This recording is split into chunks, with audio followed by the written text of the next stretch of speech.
નમસ્કાર, કલમયુદ્ધ સમાચારની સાથે હું છું આપની સાથે પાયલ બામભણિયા। તો જોઈએ આજના મહત્વના સમાચારમાં। સુરતના લિંબાયતમાં ડુપ્લિકેટ તેલનું રેકેટનો પર્દાફાશ। 1200 રૂપિયાના ડબ્બા પર બ્રાન્ડેડના સ્ટીકર ચોંટાડી 1800માં ભેળસેળિયું તેલ વેચાતું। લિંબાયતની બે દુકાનો પર કંપનીના સ્ટાફે ગ્રાહક બની રેકેટ પકડ્યું।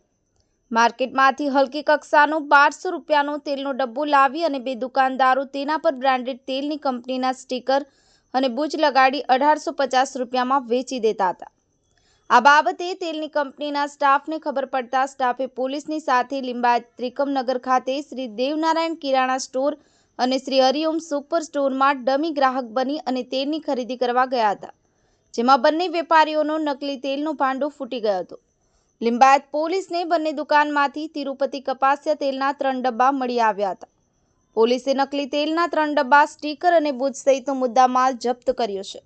ઉપરાંત શ્રી દેવનારાયણ કિરાણા સ્ટોર માલિક લાલારામ કાનુજી તેલી અને શ્રી હરિઓમ સુપર સ્ટોરના માલિક મદનલાલ ભીરુલાલ પ્રજાપતિ સામે ગુનો નોંધી ધરપકડની કાર્યવાહી હાથ ધરી છે। થોડા મહિના પહેલા પણ શહેરમાં ખાસ કરી અને શ્રમિક વિસ્તારોમાં આવેલી કેટલીક દુકાનોમાંથી ડુપ્લિકેટ તેલના ડબ્બા પકડાયા હતા। બ્યુરો રિપોર્ટ, કલમયુદ્ધ સમાચાર, સુરત।